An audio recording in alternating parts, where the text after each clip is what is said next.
Dans la Bible, on dit qu'Adam et Ève étaient nus. Alors vous dites que Marie est Ève nouvelle, donc elle est aussi nue. Oui, je veux le dire à la télévision qu'elle est nue. Et je vais expliquer. Donc Genèse 2, le verset 25, il est dit, tous deux étaient nus, l'homme et sa femme, ils n'avaient pas honte l'un devant l'autre. Adam et Ève marchent nus, sans problème de séparation, de distance, sans honte. Cela, c'est un symbole. C'est symbolique, cette nudité.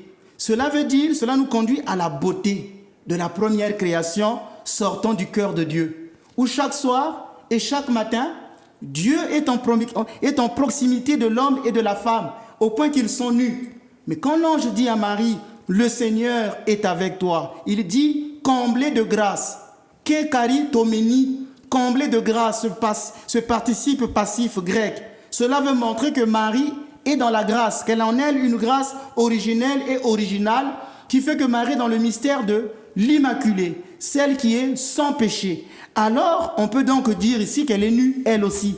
Parce que pourquoi? Elle marche en proximité du Christ, le seul saint par lui-même, de qui Marie reçoit tout. Donc ce mystère de Marie sans péché devient la première victoire de la femme. La première victoire de la femme sur le péché. C'est la première victoire de la femme sur le serpent. Parce que Satan, Dieu avait dit à Ève, « Je mettrai une hostilité entre toi et la femme t'écrasera la tête. » C'est dans Genèse 3, verset 15. Ce chapitre est appelé proto-évangile. C'est la première annonce du salut à l'homme.